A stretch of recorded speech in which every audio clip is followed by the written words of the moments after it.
Good morning, good evening, good afternoon, wherever you are. It is day 45. Can you believe it? It has been 45 days since I've been recording these videos, and we still have so much to talk about. So today I actually wanted to mention what I had mentioned in last week's Facebook Live Q&A is Sadhguru talking about vasanas. So day 44 was about the feeling tone, right? The feeling tone of our inner being. That's what co-creates our personal reality. So it almost is like an intent kind of like what's going on within us that co-creates externally what is going on outside us. And there are quite a few excerpts in Nature or Personal Reality that kind of talk about that. But let me talk to you about this from the book Karma, what Sadhguru says about the same thing in a different terminology. He says, as we have seen, whatever you do with your body, mind, or energy leaves a certain imprint. The imprints configure themselves into tendencies. These tendencies have been traditionally described in India by a wonderfully apt word, vasana. Literally, vasana means smell. This smell is generated by a vast accumulation of impressions caused by your physical, mental, emotional, and energy actions. Depending upon the type of smell you emit, you attract certain kind of life situations to yourself. Think of a flower. A flower has a certain kind of vasana. It is this fragrance that draws certain kind of life to it. It cannot move and it has no volition. But because of its fragrance, it may be chosen for worship in a temple sanctum. In fact, thanks to its vasana, it gains entry where few human beings are permitted. It is not so different for human beings. Here, the word smell does not imply an odor. There is no value judgment attached to the word. It simply means that if you exude a particular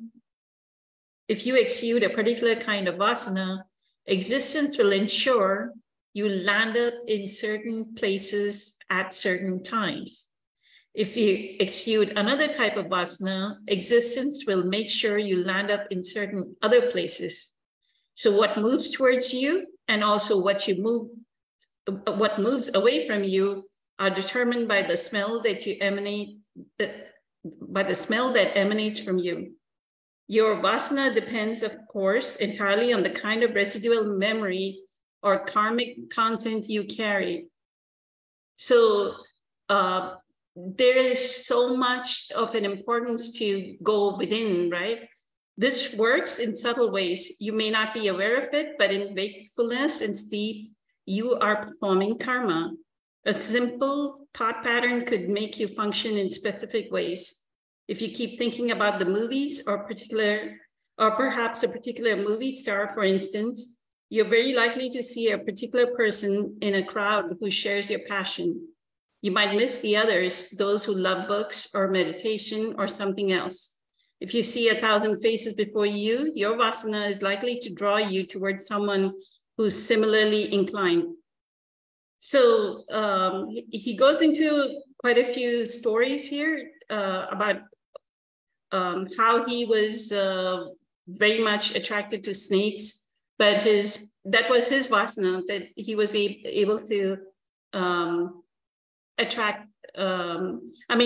handle cobras, right? Even as a kid, but his parents were terrified of it. So one vasana leads to attraction and love.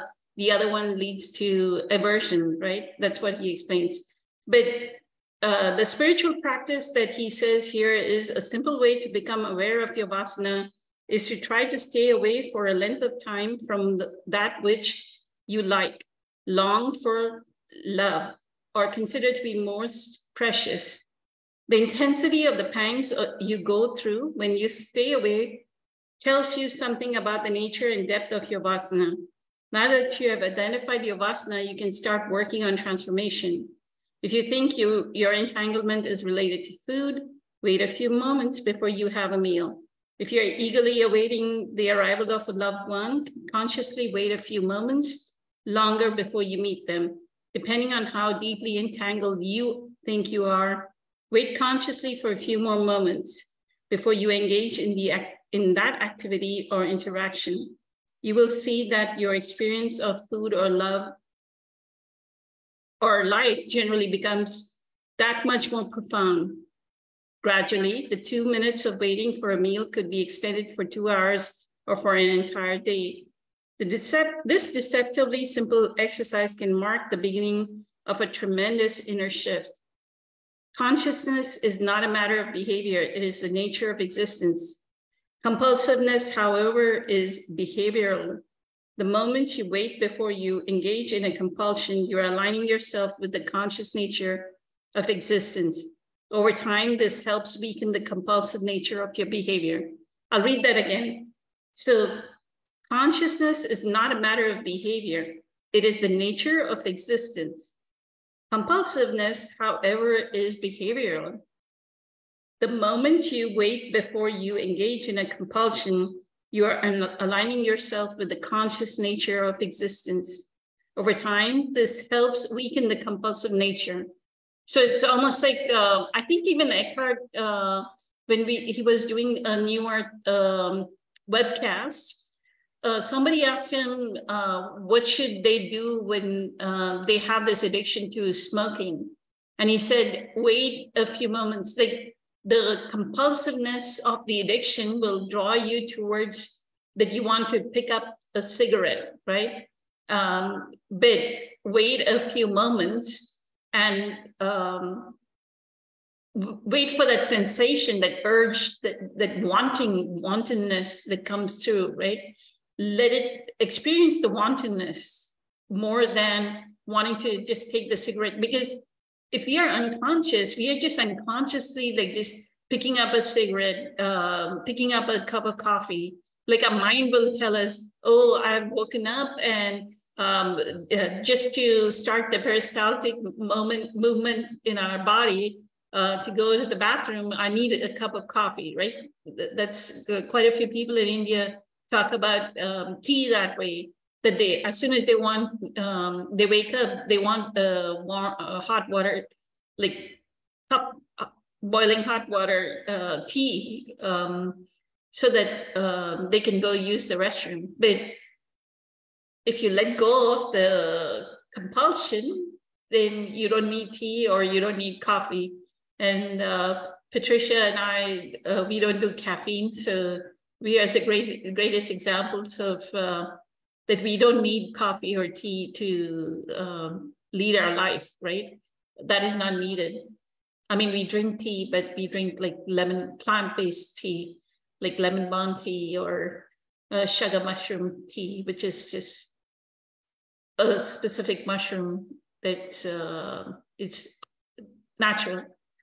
So that's the tip for today. I'm hoping that you'll get a chance to examine, and this is what I want for all of you, that each and every one of you kind of like goes into this inner examination, develops enough presence power that you go into an inner examination of what are my compulsions? What are my tendencies?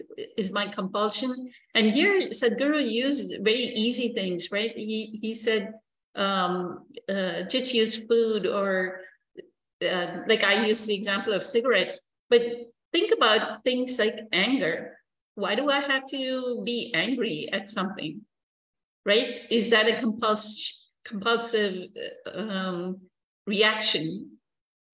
Do I really need to be angry? I don't need to be angry, right? So can I just be in a state of harmony with this than be angry? So question every emotion that you're experiencing, because that is what is the karmic content or vasana that is living within us.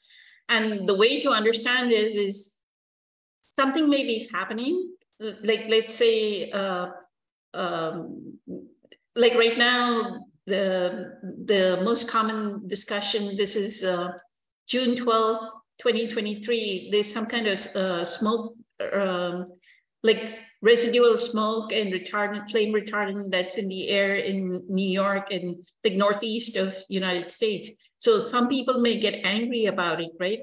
It's not for as far as from my country or my state, but I'm actually being exposed to smoke. So are you getting angry about it, or you kind of like are in a state of acceptance, and that will show you your karmic content or your feeling tone of your merging both of them together, the feeling tone of what you're experiencing. With that, have a fabulous day, many blessings, much love, and thank you. So eternally grateful to all of you for your love and support. Take care. Thank you. Bye.